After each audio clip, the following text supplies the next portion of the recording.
tardes, licenciado. Buenas tardes, licenciado. Buenas tardes, licenciado. Buenas tardes, Lee. Pues que me alegra poder volver a saludarlos el día de hoy. Pues para empezar, ahí sí que las disculpas del caso a los compañeros que la semana pasada, en razón de que la facultad había solo dado un cupo máximo en el classroom que teníamos de 100 personas, entiendo yo que muchas personas quedaron fuera, pero fue una circunstancia ahí sí que no responsabilidad de esta cátedra, sino fue del sistema informático de la facultad, pero ya nos han arreglado el problema y ahora pues tenemos la presencia de más personas y como les decía, las disculpas del caso, creo que fue una cuestión que suelen suceder los problemas, pero yo creo que lo importante es que ya estamos acá presentes. En razón de lo acontecido, yo considero oportuno comenzar haciendo un repaso de esas circunstancias que pudimos platicar la semana pasada y ya pues que de tal cuenta que los compañeros pues pudieran, los que no pudieron estar enterados de qué aconteció en la clase anterior. Buenas noches nuevamente, compañeros.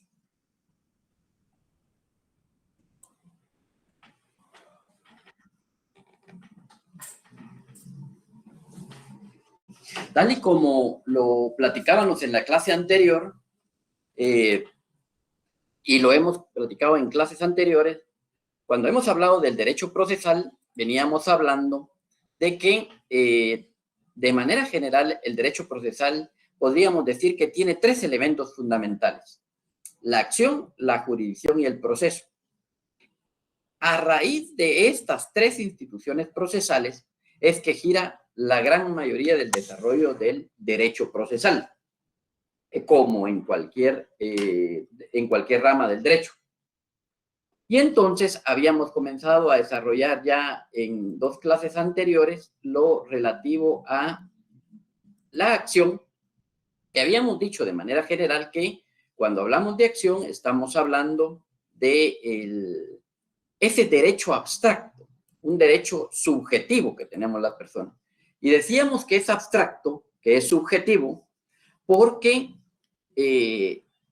puede o no puede utilizarse el derecho que tienen las personas. Es una circunstancia que radica en razón de una declaración de voluntad, de una decisión que tenga el sujeto que considera tener un derecho. ¿Puede o no puede accionar? Entonces habíamos hablado ya que la acción, pues básicamente tenía tres elementos, que son elementos que a su vez también los podemos aplicar para la pretensión. Y los elementos de la acción son el sujeto activo, el sujeto pasivo y el órgano de la jurisdicción. En cuanto al sujeto activo, ya lo hemos dicho en la clase anterior, hoy solo es un repaso y de manera muy general, es que es el sujeto, ya sea la persona individual o la persona jurídica. Recuerden que cualquiera de las dos personas que conocemos, jurídica o la persona individual, pues tienen o les corresponde el derecho de obrar.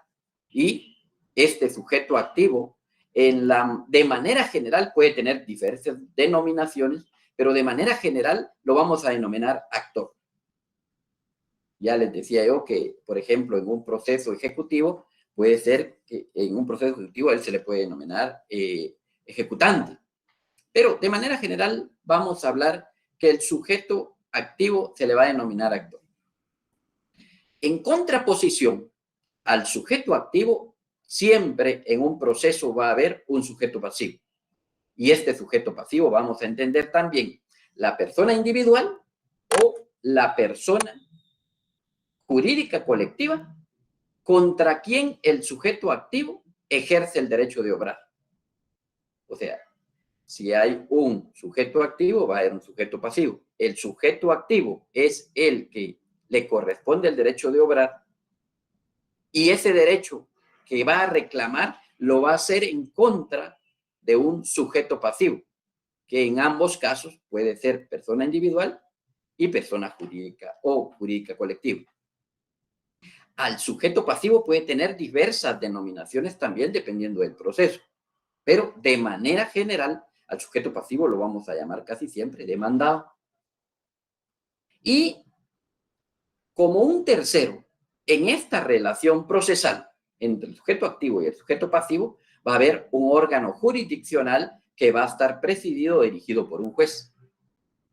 Lógicamente, este órgano jurisdiccional debe estar con base a una competencia específica, dependiendo de la acción que tenga el sujeto activo en contra del sujeto pasivo. Ese es el elemento importante, que el órgano de jurisdicción va a tener una competencia específica. Eso tenemos como un primer elemento que decíamos como una de las tres columnas vertebrales del derecho procesal. Pero producto de la acción surge otra institución procesal y es la pretensión. Y dábamos una definición general, la que específicamente nos realiza el doctor Mario Gordillo en el texto que estamos utilizando. En el texto que estamos utilizando y que yo ya he visto que la gran mayoría pues lo ha podido adquirir, que se denomina Derecho Procesal Civil Guatemalteco, en su texto el doctor Mario Gordillo nos da una definición que fue la que me permití pues transcribir en esta diapositiva que tenemos ahí. Y dice el doctor Mario Gordillo que podemos definir la pretensión como la declaración de voluntad hecha ante el juez y frente al adversario. Es aquel derecho que se considera tener y quiere que se declare. En esta definición podemos también determinar elementos propios de la pretensión.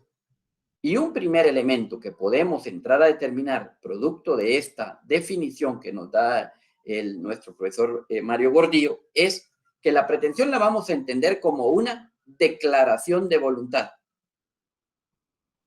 A diferencia de la acción, que lo veíamos hace un momento y lo hemos visto en las clases anteriores, la acción la decíamos como un derecho subjetivo, como abstracto.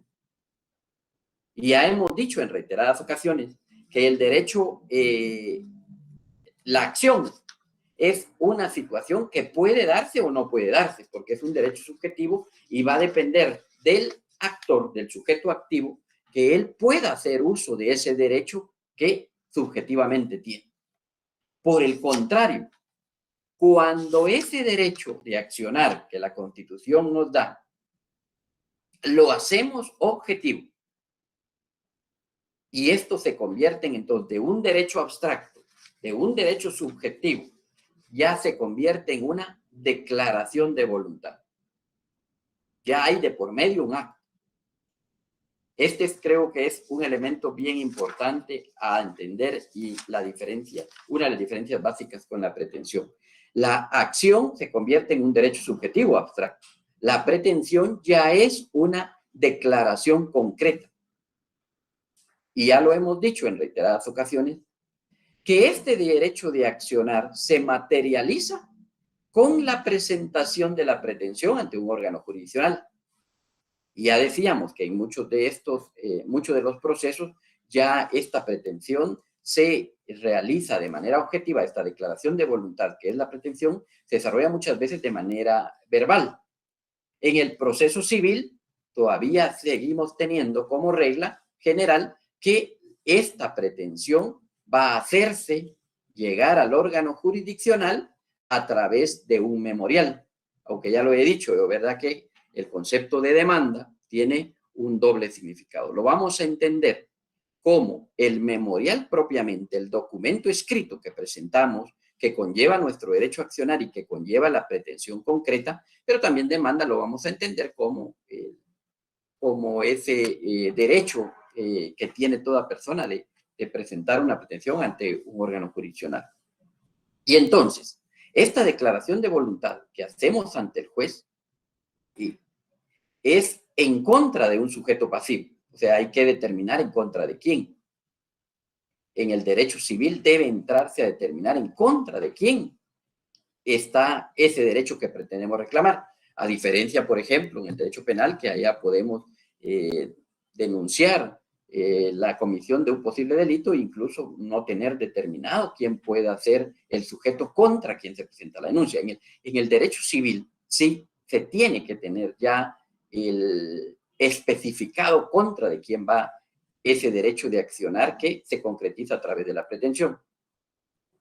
Y yo les decía que esta pretensión básicamente, si lo vemos de manera específica, es a través de, señalábamos el artículo 61 del Código Procesal Civil y Mercantil, nos estipula qué elementos debe tener ese primer escrito, y a través de ese primer escrito, el sujeto activo va a hacer llegar al órgano jurisdiccional, va a conocer al órgano jurisdiccional la pretensión concreta que tiene.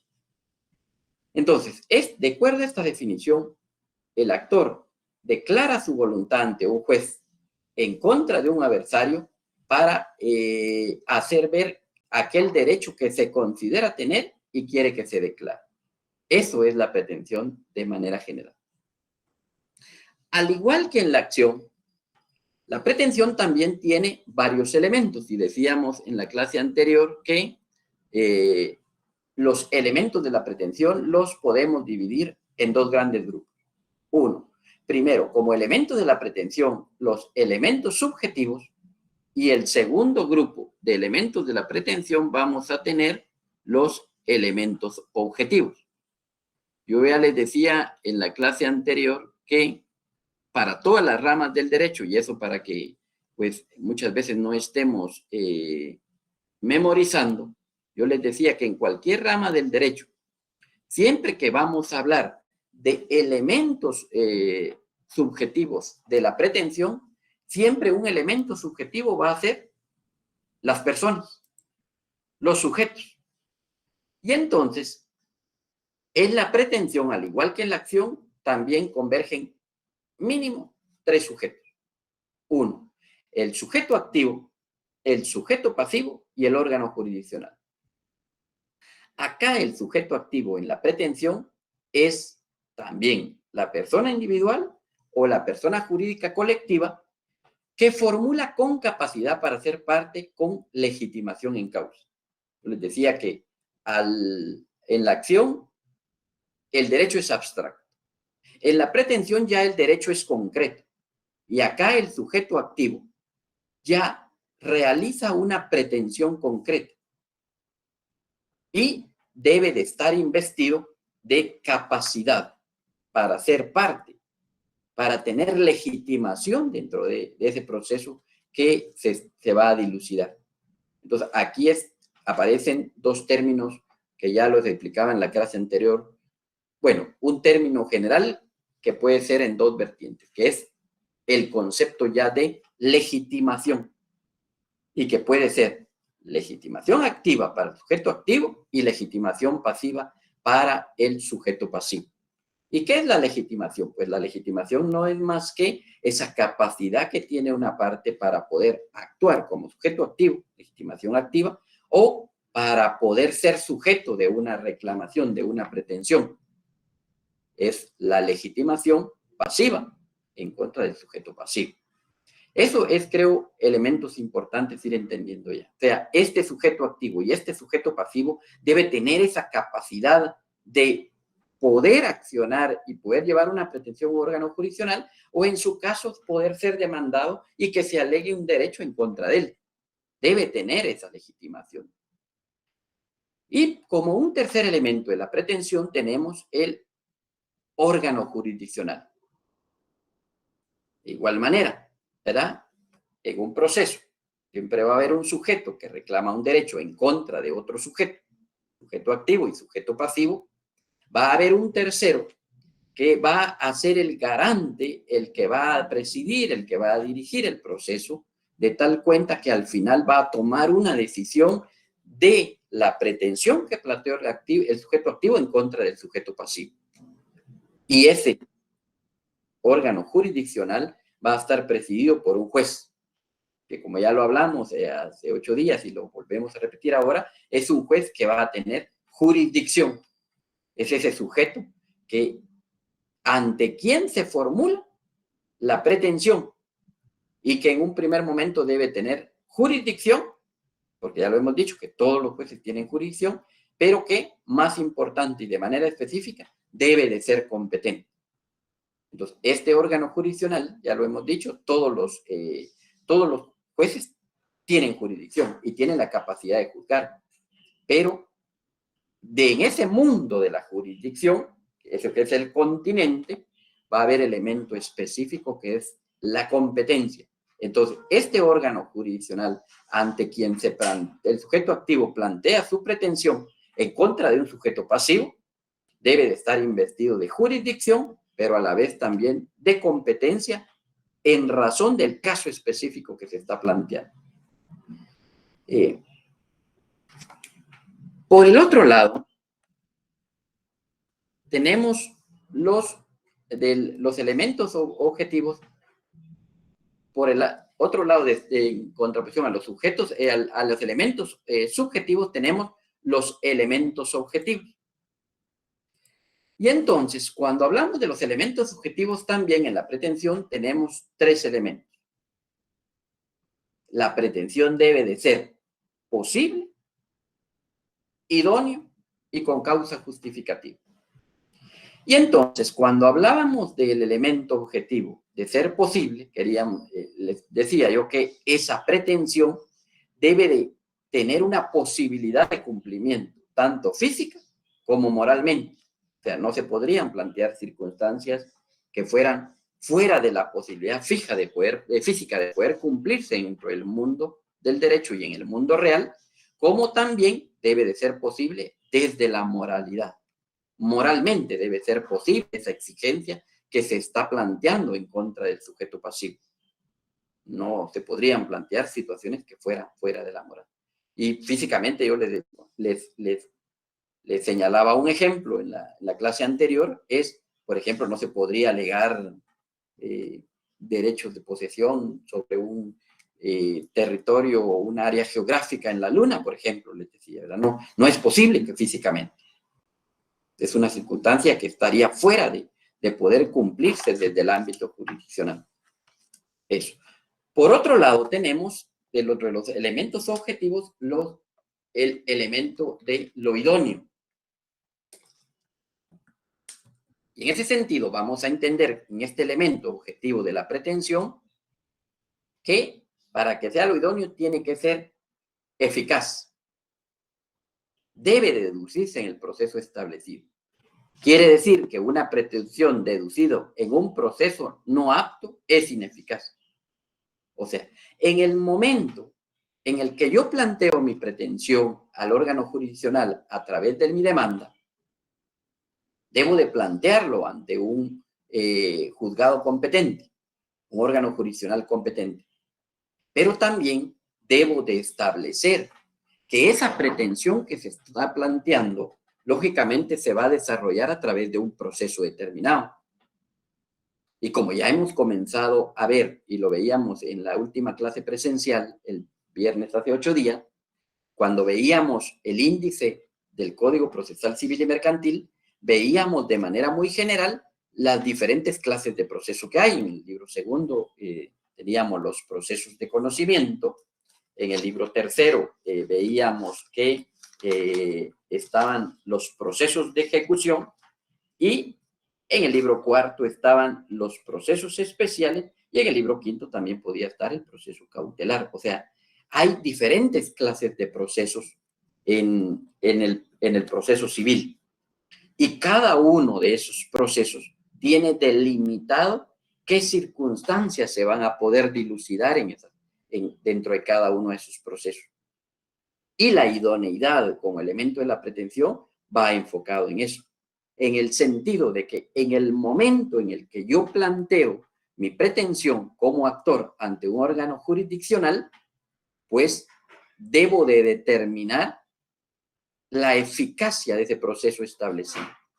Mi pretensión debe de ser deducida en un proceso apto, de tal cuenta que pueda tener eficacia. Y yo ahí señalo un ejemplo. Ejemplo, promover un juicio de desocupación en un juicio ordinario. Yo les decía en la clase anterior que el artículo, por ejemplo, 229 del Código Procesal Civil y Mercantil nos señalaba un catálogo de qué materias se pueden dilucidar dentro del juicio sumario.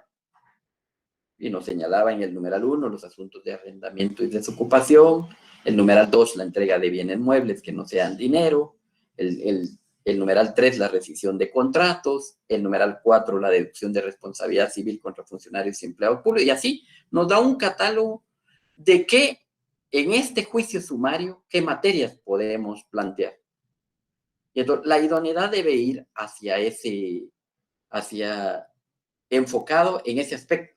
Y entonces, en el ejemplo que yo estoy planteando ahí, se escribe que sería ineficaz, no idóneo, plantear en un juicio ordinario un juicio de desocupación. O sea, el hecho de que yo tengo un bien inmueble, lo doy en arrendamiento a una persona, esta persona ha incumplido con las cláusulas que estipulamos en el contrato, por ejemplo, no ha pagado las rentas, por ejemplo, ha hecho un uso diferente al que habíamos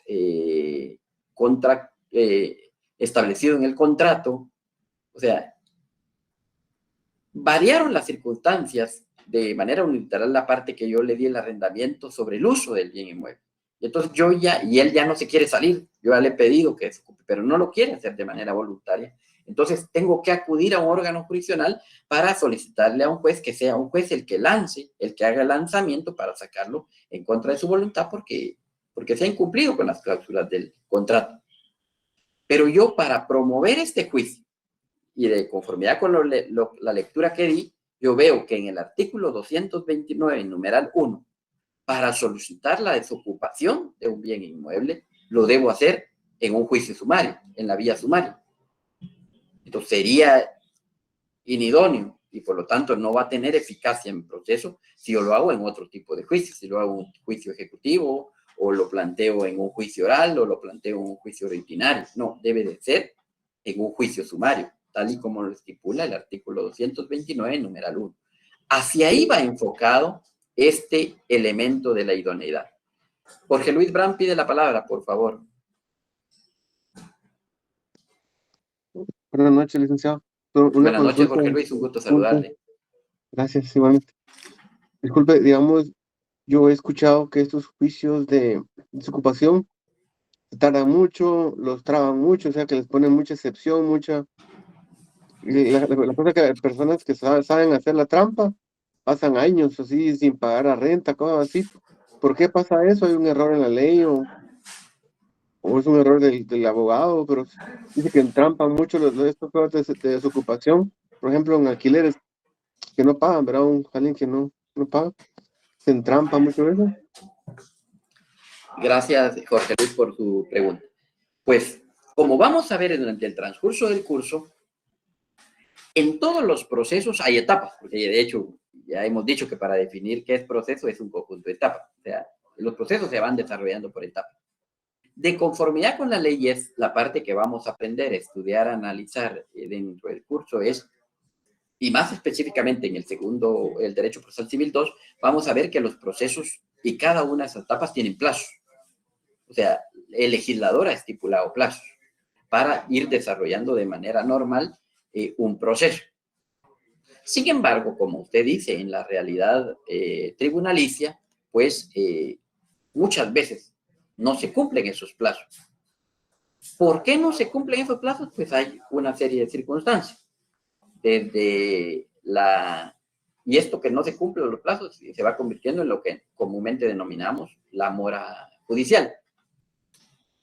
¿Por qué hay mora judicial? ¿Por qué muchos procesos, voy a usar la palabra que usted usó coloquialmente, dice, entrampan los procesos? Pues causas hay muchas.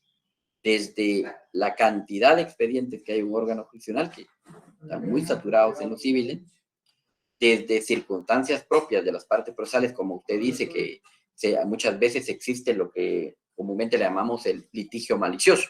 O sea, hay muchos abogados que litigan de mala fe, desde la no ética, desde no el cumplimiento de de las normas éticas y pues muchas veces van planteando acciones o actos procesales que únicamente buscan entrampar el proceso, o sea, pero es diferente las circunstancias que se van desarrollando, ¿verdad, Jorge Luis? Hay muchas causas, pero sí, efectivamente, en muchos órganos jurisdiccionales hay mora judicial por diversas circunstancias, causas muy propias del juzgado, pero causas muy propias también por las partes procesales, o por circunstancias incluso ajenas al juzgado y a las partes procesales. ¿Sí? Levanta la mano Gabriela Gómez.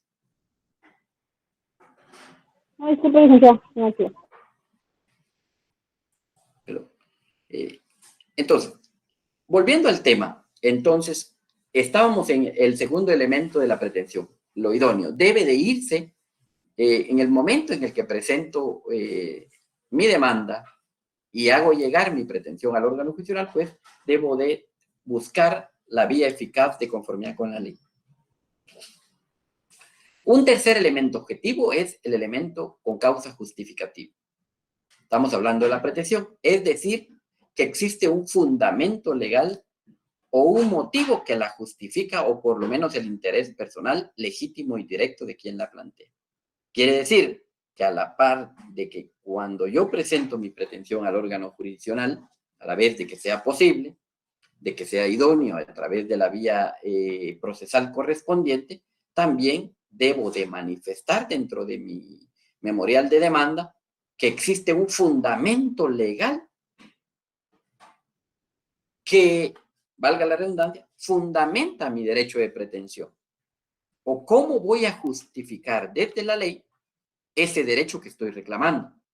Por eso, cuando veamos en este semestre, en un par de semanas más, y veamos los requisitos de plantear la demanda, vamos a ver que en el artículo 61, que nos da los elementos mínimos que debe contener una demanda, vamos a ver que en el numeral 4 de ese artículo 61, se nos exige que deba de ir un fundamento de derecho en que se apoya la solicitud, citando las leyes respectivas. Así preceptúa ese numeral 4 del artículo 61.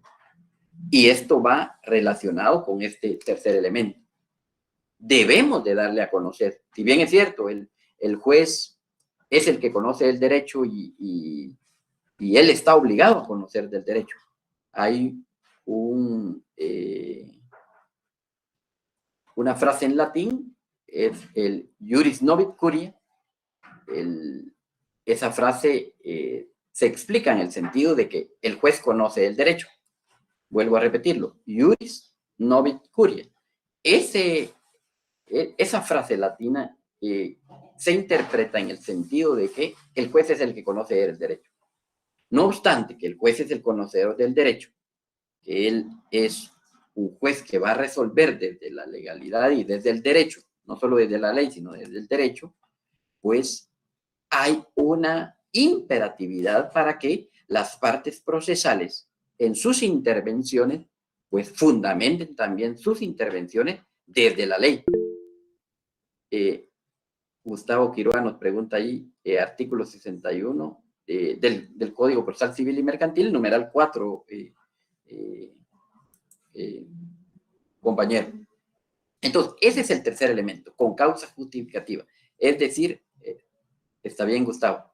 Entonces, es ese tercer elemento el que nos indica de que a la par de que mi pretensión debo narrar circunstancias de hecho, de que debo indicar contra quién va mi demanda, debo hacerle ver al juez que esa pretensión que está planteando el actor, yo como actor, esa pretensión que estoy planteando, pues tiene un fundamento legal, ¿verdad? Y debo de señalarlo en el apartado de mi demanda, ese fundamento legal.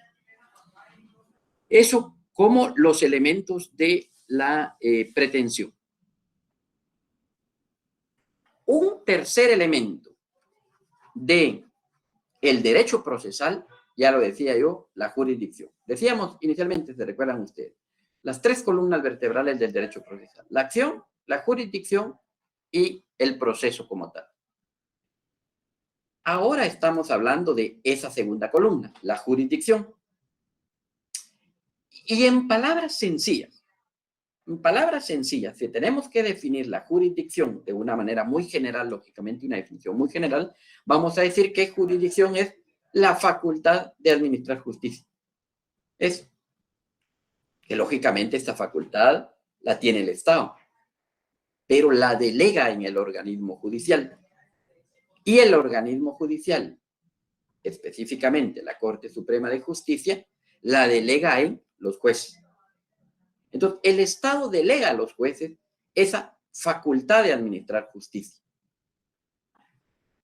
Y ahí entonces es la importancia de esta institución procesal de la jurisdicción. Jurisdicción es la facultad que tiene el Estado, pero que la delega en el juez, para que el juez pueda administrar justicia, decidiendo el proceso y ejecutando la sentencia. Entonces, vamos a entender eso de manera general, como jurisdicción, como la facultad de administrar justicia, o la facultad de juzgar. Eso, la facultad que tiene de juzgar un juez. Ahí me permití también transcribir una definición que también nos da nuestro profesor Mario Gordillo en el texto. Y nos dice que vamos a entender, o podemos definir la jurisdicción como la facultad de administrar justicia que la ley encomienda a un órgano del Estado, el cual, a través de un procedimiento determinado, dirime controversias de carácter particular, cuya resolución definitiva adquiere efectos de cosa juzgada. Su fin primordial es mantener la paz social. Entonces, ¿qué elementos básicos nos da esta definición en esta definición de jurisdicción? Uno, la definición la vamos a entender como la facultad de administrar justicia. Y esto, lógicamente, ustedes lo saben, la tiene principalmente los jueces. Porque la tiene principalmente el organismo judicial. Y lo digo principalmente porque también el organismo legislativo y el organismo ejecutivo, que son los tres grandes organismos del Estado, pues cada uno tiene la facultad de poder administrar justicia, pero de manera específica la tiene el organismo judicial. ¿Y por qué digo yo que en el legislativo y en el ejecutivo también hay la capacidad de administrar justicia? Porque hay procedimientos también para sancionar, para juzgar, también dentro de esos organismos, pero es a lo interno, es para cuestiones específicas propias del organismo. Pero como de manera específica, como el órgano específico para administrar justicia en los conflictos generales de la población, es el organismo judicial el que el Estado le delega esa función. Y este organismo judicial lo hace específicamente a través de los jueces.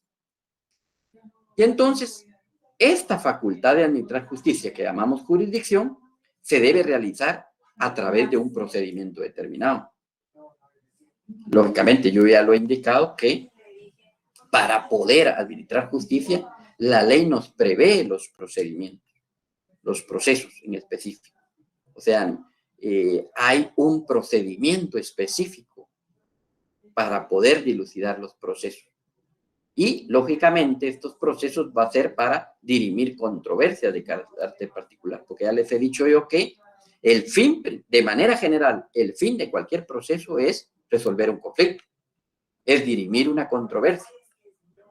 Eso es lo que se busca, porque al final yo ya les explicaba en algunas clases que yo entiendo que cualquier controversia, la última instancia debiera de ser a través de un órgano jurisdiccional. Debiéramos de resolver nuestras controversias siempre, pues, en un primer momento, a través del diálogo y de manera extrajudicial. Pero como no hemos podido resolver nuestros conflictos de manera extrajudicial, pues necesitamos de un tercero y un órgano en específico para resolver esas controversias.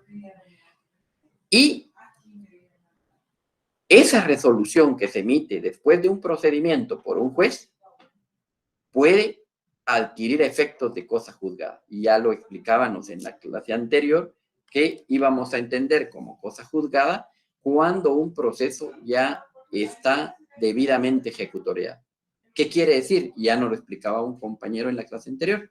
Quiere decir, cosa juzgada, ese concepto, que ya en un proceso ya no hay más medios de impugnación que plantear. Ya se han resuelto todo.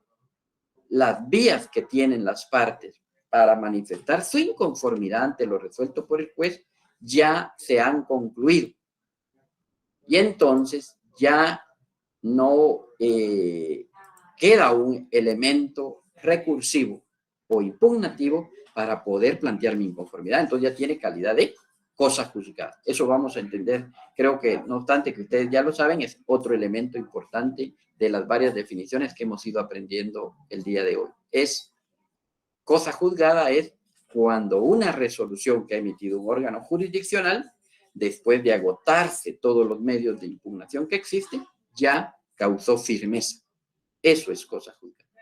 Y entonces, estas resoluciones que se van a emitir dentro de un proceso producto de la jurisdicción, de la capacidad de juzgar que tiene un juez, pues puede adquirir esa calidad de cosa juzgada. Y todo proceso que se somete ante un órgano jurisdiccional con base a la jurisdicción que tiene un juez, tiene como fin último siempre mantener la paz social. Eso debe de buscar siempre en cualquier proceso. Cuando se emite una resolución judicial en un conflicto, se debe ir buscando que esos conflictos que surgieron entre las partes y que lo fueron a plantear ante un tercero, pues se resuelvan de una manera justa, de una manera legal, y que sirva de un disuasivo específico para las partes que estuvieron en el proceso, para el sujeto A y el sujeto B que estuvieron en el conflicto, para que pues puedan poner fin a su conflicto y mantenga la paz entre ellos. Pero también cuando se resuelve un proceso en la vía jurisdiccional con base a la jurisdicción que tiene el juez, lo que se busca es que este proceso no sea un ejemplo para el sujeto A y B que participaron en el proceso, no, sino para que todo el conglomerado de la población del Estado, para que todos los ciudadanos, para que toda la población del Estado también pueda ver cuál es la consecuencia de los conflictos que se tienen y cuál es la consecuencia que puede tener aquella persona que provocó un conflicto. Debe de tener también un disuasivo general. Eso es con el fin de mantener la paz social. Hablábamos también en la clase anterior que la jurisdicción también tiene elementos. Y entonces, básicamente, podemos decir que tiene 3 elementos. Los primeros, los elementos subjetivos. Ya lo hemos hablado en la clase anterior y les decía un momento. Y esto, compañeros, son de las circunstancias que debemos de ir aprendiendo y que nos van a evitar tener que hacer uso muchas veces de la memoria y estar memorizando. Vuelvo a repetir. Todas las veces, o casi todas las veces, que hablamos de elementos subjetivos en cualquier rama del derecho, nos vamos a referir siempre a los sujetos. Y es casi similar los términos, más subjetivo de sujeto. Nos vamos a referir a elementos personales. Y entonces en la jurisdicción también hay 3 elementos. El juez, las partes y los terceros. Y aquí aparece ya una determinación específica, decíamos en la acción y la pretensión órgano jurisdiccional, porque era muy general. Aquí ya en los subjetivos, elementos de jurisdicción, ya hablamos del juez. Es el juez el que tiene jurisdicción. Es el juez el que tiene la facultad de juzgar. Pero el juez va a actuar porque hay partes, porque hay sujetos que están en conflicto. Aunque lógicamente también vimos en la clase anterior y cuando veíamos el índice del Código Procesal Civil y cuando hablábamos específicamente nos referíamos al libro 4, ustedes recordarán, yo hice mención que en el título 1 aparece la jurisdicción voluntaria, o sea, aquí hay procesos voluntarios también en los que no hay conflicto, pero estamos hablando de manera general que casi en todos los conflictos, en todos los procesos hay conflicto. Entonces, siempre van a haber partes procesales, y las 2 partes básicamente es actor y demandado. Ya les he dicho que dependiendo del proceso va a haber una denominación, puede haber una denominación específica para los sujetos, pero de manera general vamos a entender como actor y demandado. Sujeto activo, sujeto pasivo. Y un tercer elemento subjetivo, los terceros. Yo les decía en la clase anterior, y lo vamos a ver más específicamente en uno de los puntos que se llaman las partes procesales, pero adelanto algo. Cuando hablamos de partes procesales, porque también ahí tenemos como elemento subjetivo los terceros, pero cuando hablamos de partes procesales nos vamos a referir, ojo, a aquellos sujetos del proceso, pero que tienen un interés directo. El asunto que se va a resolver en este proceso le va a beneficiar o le va a perjudicar, le va a afectar directamente. Eso es la parte procesal. Es el que tiene el interés directo. Contrario a ello, también existen los terceros. Son sujetos procesales también, intervienen también en el proceso, pero a diferencia de las partes, ellos no tienen un interés directo. Entonces pueden haber terceros propiamente, como lo vamos a ver más adelante, el tercero coadyuvante y el tercero excluyente. Lo vamos a ver eso, lo estoy hablando hoy de manera general. Y esos terceros, esos otros sujetos que pueden estar dentro del parte del proceso. Yo incluiría dentro de estos terceros algunos sujetos también que solo tienen una función de coordinación y una función de apoyo en el proceso. Hablemos del notificador, hablemos del experto, hablemos del testigo, del traductor, etcétera, etcétera. Otro tercer elemento de la jurisdicción es el elemento formal. Y yo ya les he dicho, y lo decía en la clase anterior, y para que no memoricemos, cuando hablamos de formal, elemento formal en derecho, en cualquier rama del derecho, vamos a hablar de, solo la palabra lo dice, formalismo. Vamos a hablar de un elemento procedimental. Cuando hablamos de elemento formal en derecho, estamos hablando de que hay un formalismo que sigue. Y en la diapositiva lo menciono así. Concierne al procedimiento con que se desarrolla la jurisdicción. O sea, esa facultad que tiene el juez de juzgar no lo va a hacer en un 2x3 o a través de una bola de cristal. El juez no lo va a hacer a través de un sorteo o de un team marino. El juez utiliza un procedimiento. El actuar del juez como de las partes se va a ir desarrollando en el proceso producto del procedimiento que establezca la ley. Ojo, y aquí hice una diferencia que más adelante vamos a desarrollar. Proceso y procedimiento son dos conceptos totalmente diferentes. Vuelvo a repetir, con proceso y procedimiento no son sinónimos.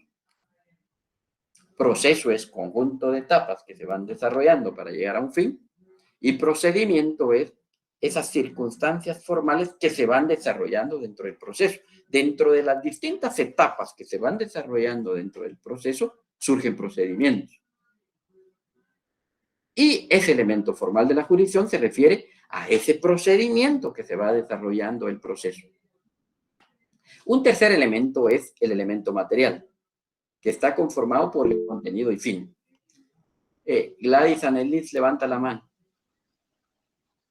Licenciada, buenas tardes. Perdone, ¿podría repetir lo de proceso y procedimiento? Es que Sí. estoy apuntando aquí. Disculpe. Gracias, Gladys. Buenas noches. Y es buena noche ya, Gladys. Gracias. Sí. Dale. Pues sí les decía, en primer lugar, es un tema bien importante, ¿verdad?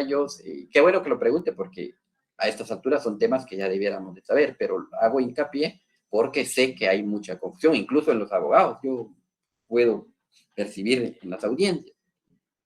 Vuelvo a repetir, compañeros, proceso y procedimiento no son sinónimos, jurídicamente hablando. No es lo mismo proceso y procedimiento.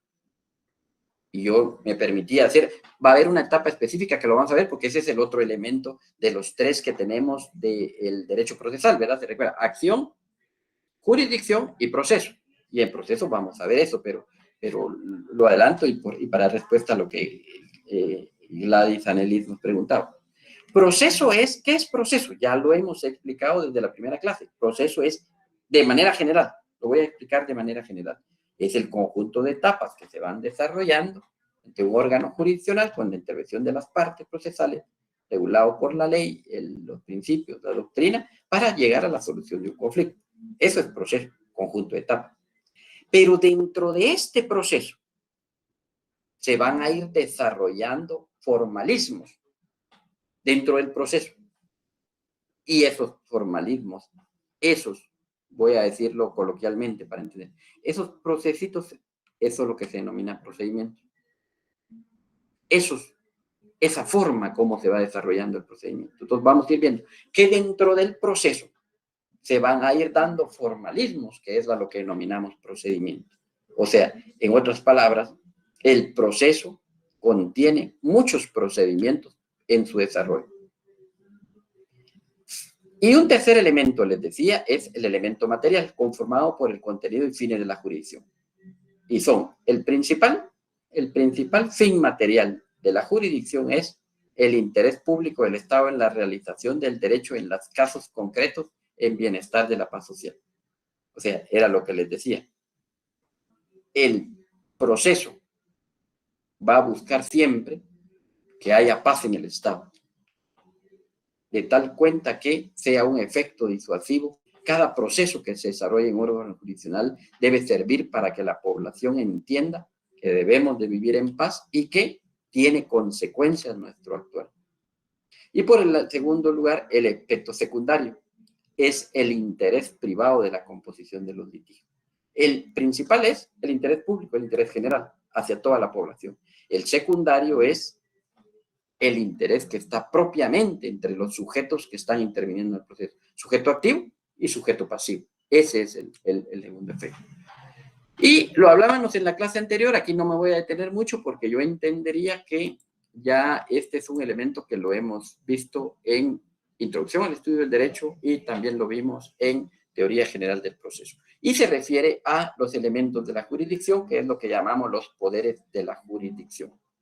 El primero, que es el poder de conocimiento, lo que llamamos notio. El juez tiene la facultad, producto de la jurisdicción, de conocer el proceso.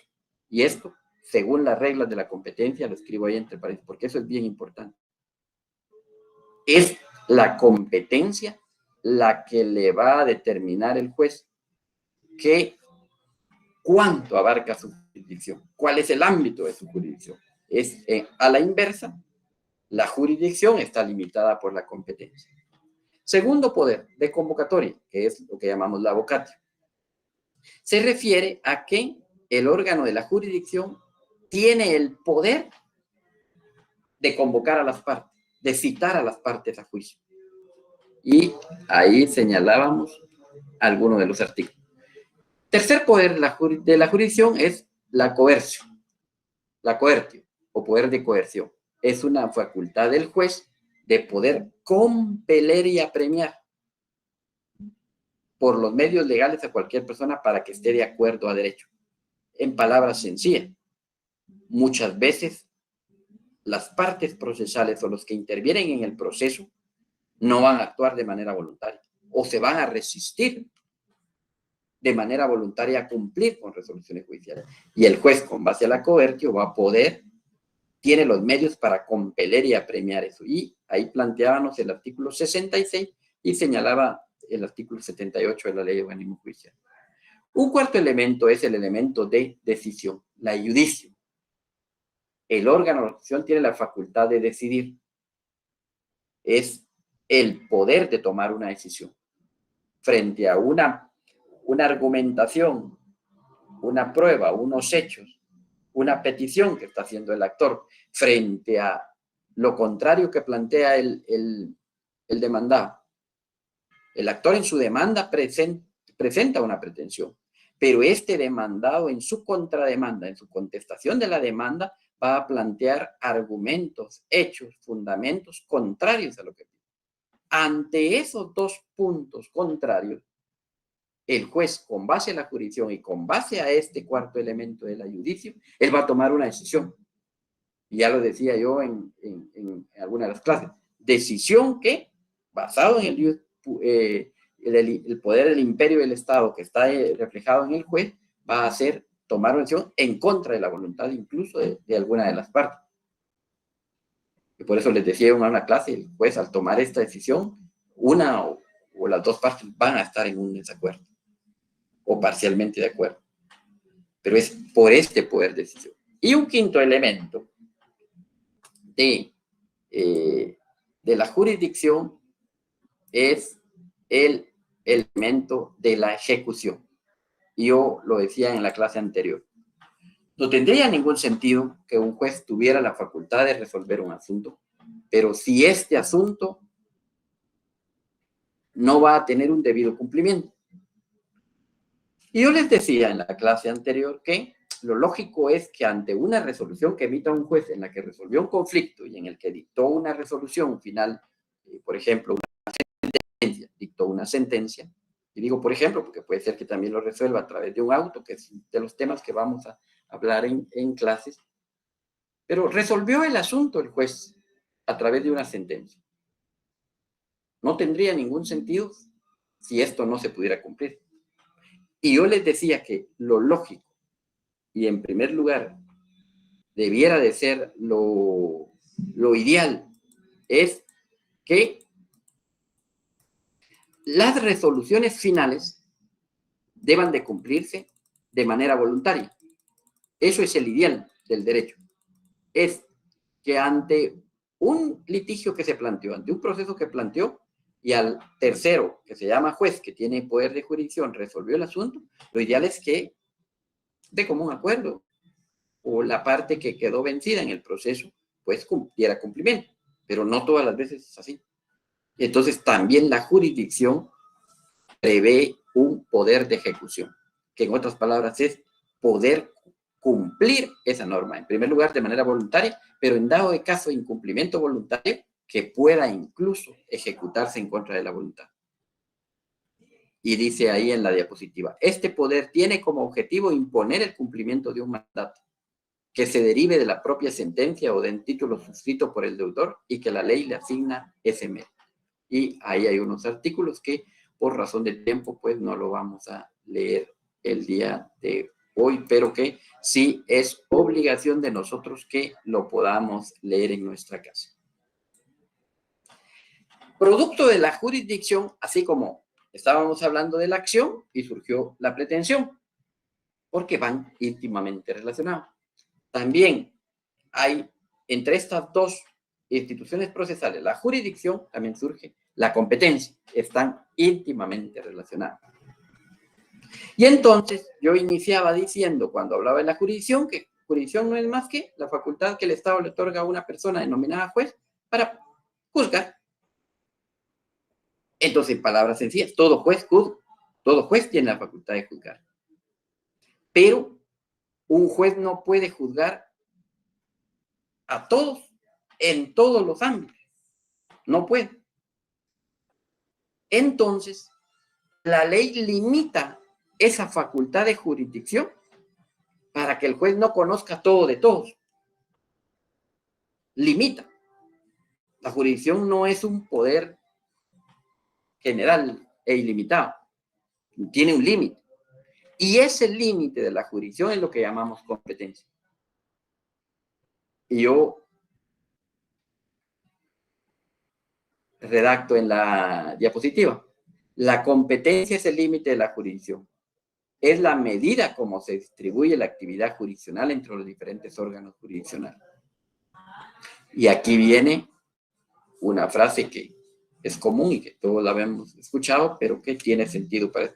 Todo juez tiene jurisdicción, pero no todo juez tiene competencia. ¿Por qué todo juez tiene jurisdicción? Porque todo juez puede juzgar y debe de juzgar.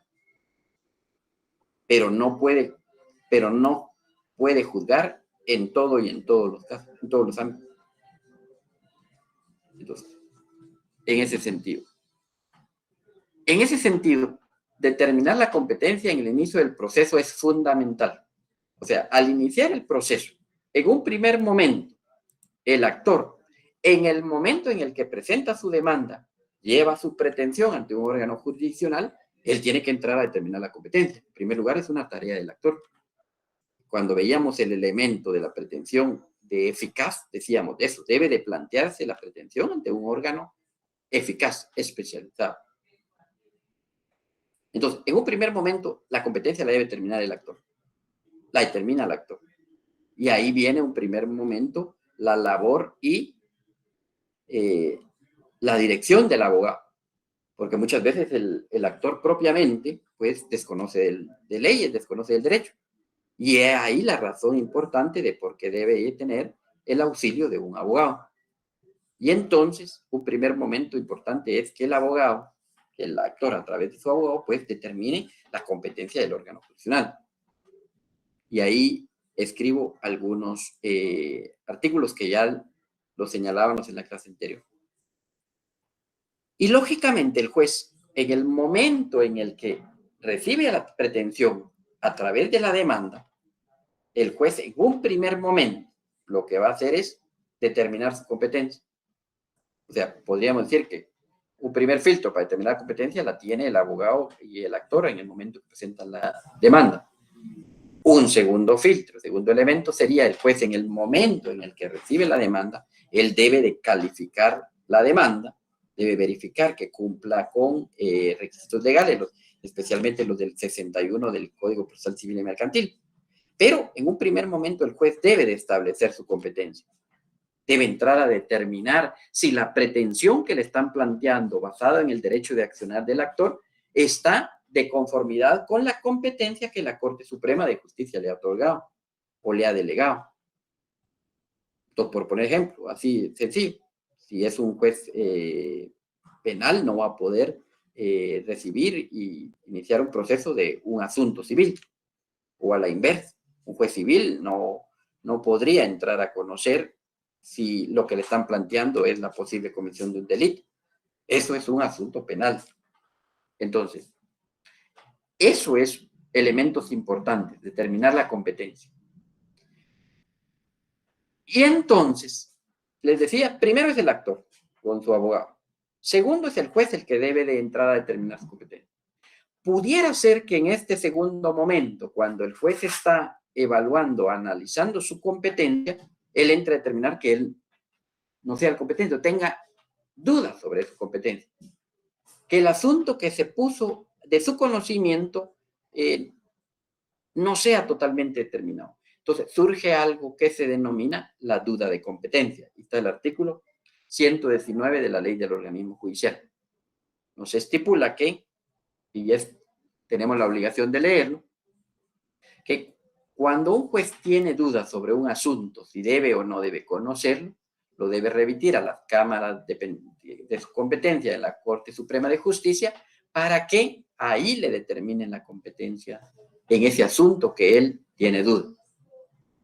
¿Verdad? Entonces ya le va a resolver si puede conocer o no puede conocer. Sin embargo, puede ser que el actor presentó su demanda, su pretensión a través de la demanda, y él considera que esa es la competencia del juez ante el que lo plantea.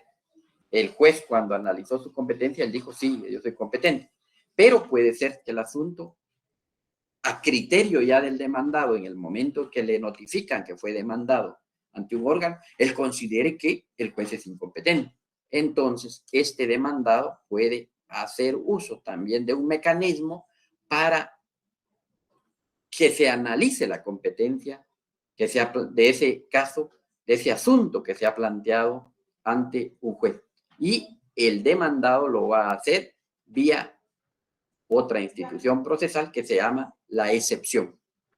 Ya vamos a ver en un específico cuando veamos dentro de los medios de defensa que tiene el demandado, uno de los medios es las excepciones. Ya lo vamos a ver de manera específica, pero ahora de manera general lo planteo que las excepciones son los medios de defensa que tiene el demandado ante la pretensión que le está planteando un actor. Y una de esas excepciones, de esos medios que tiene el demandado para defenderse, es que él plantee la incompetencia. Y le diga al juez, señor juez, la pretensión que a través de su demanda presentó el actor y que el cual usted ha iniciado el trámite, usted es incompetente. Y él debe de analizar esa incompetencia. Eso es un primer momento de lo que llamamos competencia. Ahora bien, cuando hablamos de la competencia, hay reglas para poder, hay clases y reglas para poder terminar la competencia.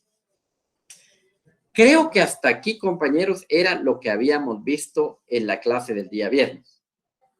Esto era un repaso que ya casi me llevó toda la clase, pero era importante en razón de que considero que, pues, miren, la semana pasada hubieron 100 personas, habíamos 167, o sea, quiere decir que hubieron 67 personas que no habían escuchado eso. Entonces, quiere decir, bueno, son 165 porque estoy yo, está Lee Goldman y estoy yo, entonces 65 personas no habían escuchado. Hasta aquí habíamos llegado en la parte del resumen, que era un resumen, pero creo que era importante, más que un repaso, era dar este tema a los compañeros que no lo tuvieran. Entonces, estaríamos empezando ahorita un tema nuevo respecto a las clases anteriores. No nuevo en cuanto al conocimiento, porque este tema ya lo vieron ustedes en el curso de Teoría General del Proceso,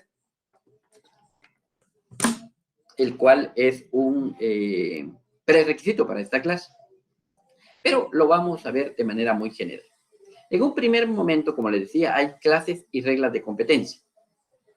Compañeros, ya estamos un poco sobre el tiempo. Voy a obviar la lectura de los artículos, excepto que alguien tenga alguna duda y lo puede leer y lo vamos analizando. Pero voy a obviarlo, pero eso no esquiva la obligación que tenemos de poder leerlo en nuestra casa. Leámoslo, por favor, porque sí es un tema necesario.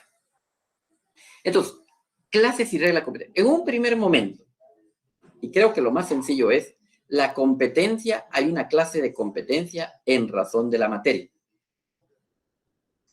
En razón de la materia. Y creo que es lo más sencillo.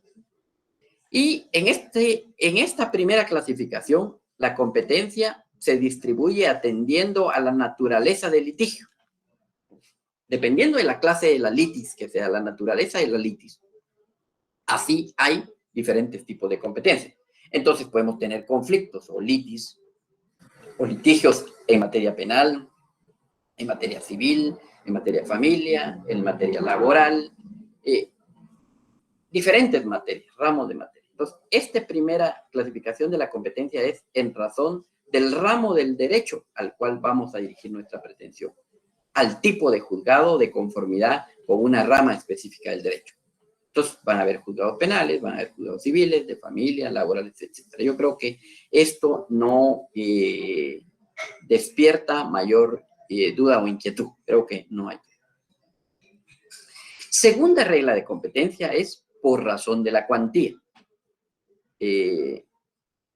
Voy a evitar preguntar porque ya el tiempo nos ha ido avanzando y voy a tratar de avanzar, que prácticamente no vamos a poder terminar la clase el día de hoy, pero por razón de la cuantía, ahora sí voy a hablar de manera específica de una clasificación de competencia específicamente en materia civil. El primera clase que lo decía de por razón de la materia, pues me refería a una clasificación de la competencia general para todas las ramas del derecho. Pero ahora en específico al derecho civil. O sea, bueno, cuando hablamos de la competencia por razón de la cuantía, nos referimos a montos que pueden conocer los jueces. Pero ahora nos vamos a específicamente a referir a la cuantía en materia civil, que es el objeto específico del curso.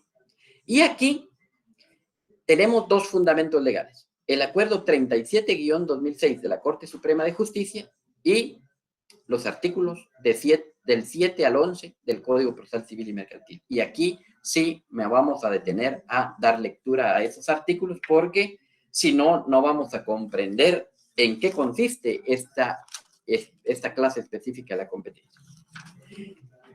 Si nosotros vemos nuestro código o la gran mayoría de códigos civiles, procesales civiles que hemos comprado, el decreto ley 107, vamos a poder ver este acuerdo 37-2006 que lo tenemos adjunto a nuestro Código Procesal Civil. Casi todos los códigos lo tienen en la parte última. Por ejemplo, si podemos verificar. Por favor, verifiquemos, compañeros. En casi todos los códigos, o al menos en el código que yo tengo aquí a la mano, en mi código, el acuerdo 37-2006 no está propiamente, sino está el acuerdo 5-97 y está el acuerdo 595-97 porque ese fue reformado por el 37-2006, que es el más actualizado, que es el que yo hago referencia en la presentación. Compañero, ¿ya nos ubicamos en el acuerdo? Pregunto. Sí, Liz.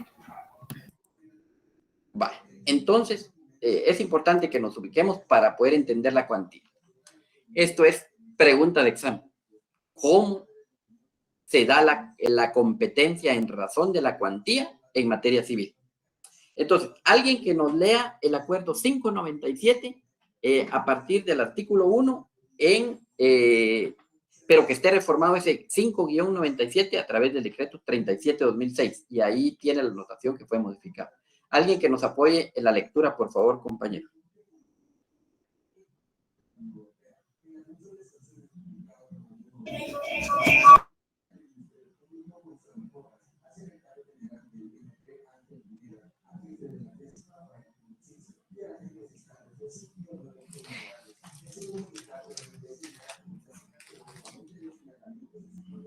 Bueno, en primer término, tal vez es importante indicarles que en razón de la cuantía, en materia civil, básicamente hay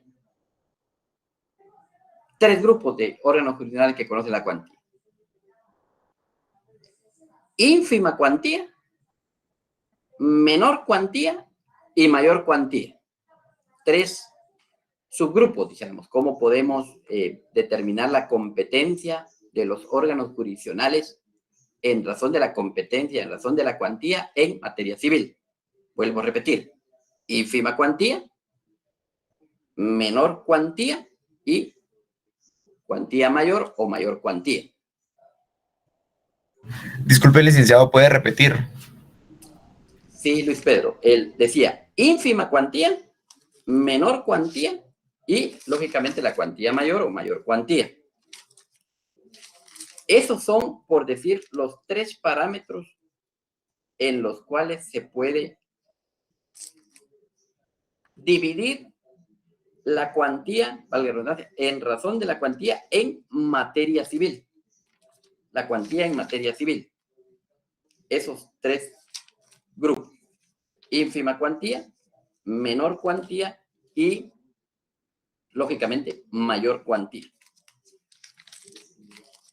Cuando hablamos de ínfima cuantía, nos estamos refiriendo a los procesos que, lógicamente, es los de menor cuantía que se pueden conocer en los procesos civiles. Y entonces, cada uno de estos montos son los que van a poder conocer los órganos jurisdiccionales.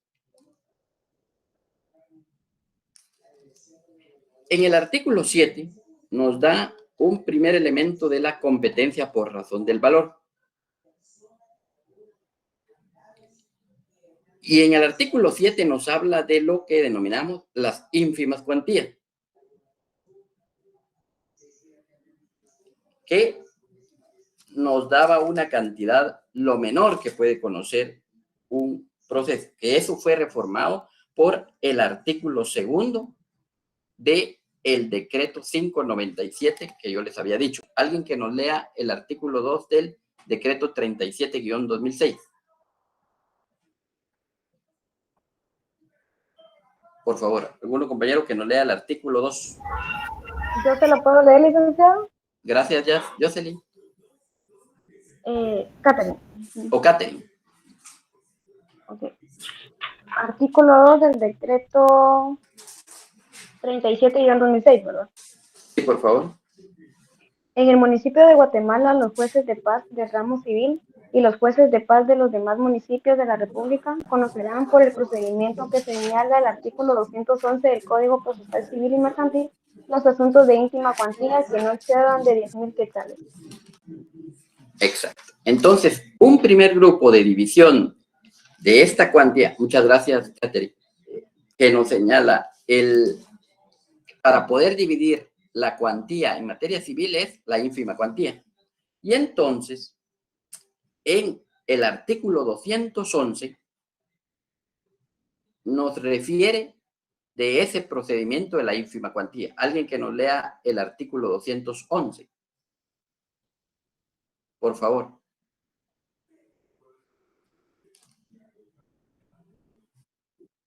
Sí, por favor.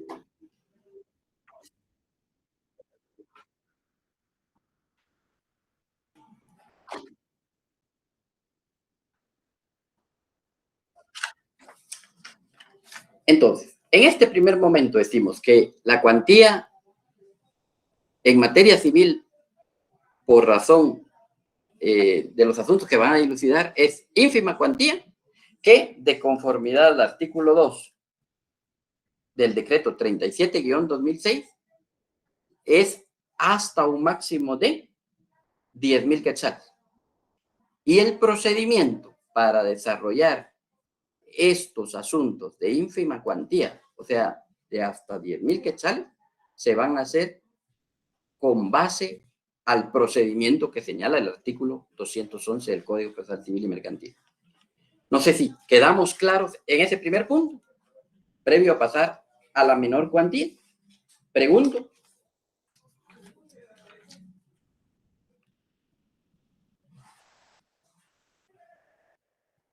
Vale. Estamos en este primer punto. Entonces, segundo subgrupo, llamémosle así, de la competencia en razón de la cuantía es la menor cuantía. Y la menor cuantía ya nos estipula otra subclasificación. No todos los jueces civiles en toda la República de Guatemala tienen igual cuantía en relación a esta menor cuantía. No todos. Y entonces, para determinar la menor cuantía, tenemos que irnos a lo que estipula el artículo 1 del decreto 37-2006. Entonces, alguien que nos lea el artículo 1 del decreto 37-2006. Por favor. Yolik. Sí, por favor, Nancy. Dice, se modifica el acuerdo número 5-97 de la Corte Suprema de Justicia, el cual queda así. A. En el municipio de Guatemala, hasta 50,000 quetzales. B. En las cabeceras departamentales y en los municipios de Coatepeque del departamento de Quetzaltenango. 2. Santa Lucía, Cochumalguapa del departamento de Escuintla. 3. Malacatán e Itahuacán del departamento de San Marcos. 4. Santa María Nevao del departamento de Quiché. 5. Popún del departamento de Petén. 6. Santa Eulalia del departamento de Huehuetenango. 7. Misco, Amatitlán y Villanueva del departamento de Guatemala, hasta 25,000 quetzales. En los municipios no comprendidos en los casos anteriores, hasta 15,000 quetzales. Y luego dice, reformado por el artículo 1 del acuerdo número 37-2006 del 31 del 10 del 2006. Hasta ahí estamos, Nancy, gracias. Entonces, lo que nos acaba de leer Nancy ahorita es la menor cuantía. Menor cuantía. Entonces, la menor cuantía, de conformidad con este acuerdo 37-2006, se da en otros 3 subgrupos. Porque entonces, vuelvo a repetir, la cuantía en materia civil se da en 3 grupos. Ínfima cuantía, menor cuantía y mayor cuantía. La ínfima cuantía se da hasta 10,000 quetzales. Aquellos asuntos que no sobrepasen los 10,000 quetzales. Fundamento legal, artículo 2 del decreto 37-2006. O sea, si alguien, por ejemplo, alguien le debe a alguien un asunto que sea de 5,000 quetzales, ese asunto, esa deuda, lo voy a decir ahorita con lenguaje coloquial, eso se va a ver en ínfima cuantía. Y el procedimiento es el del artículo 211 del Código Procesal Civil y Mercantil. Esta ínfima cuantía, ojo, este tema es bien importante. La ínfima cuantía y la menor cuantía la conocen los jueces de paz. Los jueces de paz. La mayor cuantía la conocen los jueces de primera instancia. Ustedes recordarán, o de todas maneras, yo se los explico, y la gran mayoría creo que lo sabe, la jerarquía de los órganos jurisdiccionales en el organismo judicial es jueces de paz, que también le llaman jueces menores, jueces de primera instancia, salas de la Corte de Apelaciones y Corte Suprema de Justicia.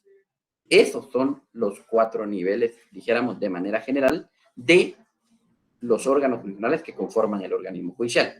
Vuelvo a repetir, yo sé que la gran mayoría lo saben, pero es importante.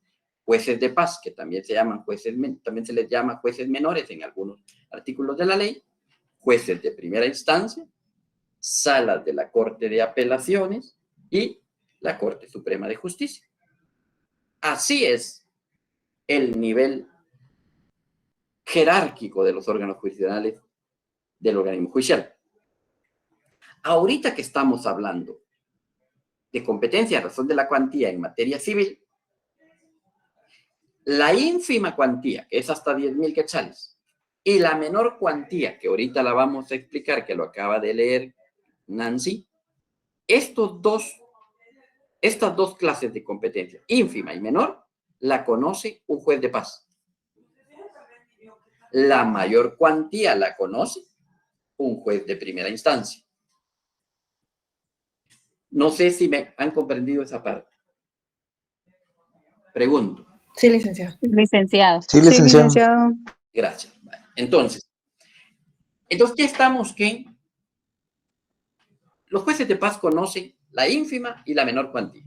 La ínfima cuantía, ya la expliqué, es hasta 10,000 quetzales, y el procedimiento para dilucidar un asunto de ínfima cuantía nos lo da el artículo 211 del Código Procesal Civil y Mercantil. En un solo artículo está todo el procedimiento de ínfima cuantía. Ahora, menor cuantía se vuelve a subdividir la cuantía. No todos los jueces del paz del país conocen la misma cuantía en materia civil, sino hay una subclasificación, que es lo que nos dio el artículo 1. En ese sentido, comienzo. Si un asunto civil, la cantidad que se va a litigar, la pretensión que se ha llevado ante el órgano jurisdiccional, no supera los 50,000 quetzales, eso en la ciudad capital, la menor cuantía es hasta 50,000 quetzales. Quiere decir que un asunto de 50,000 quetzales, 1 centavo, acá en la capital, ya es un asunto de mayor cuantía y ya lo conoce un juez de primera instancia civil. En la capital. Quiere decir que en la capital un asunto de 50,000 quetzales o menos es un asunto de menor cuantía y lo conoce un juez de paz. Literal B. Estamos hablando solo la ciudad de Guatemala. Quiere decir que los juzgados de paz civiles en la ciudad de Guatemala conocen hasta 50,000 quetzales.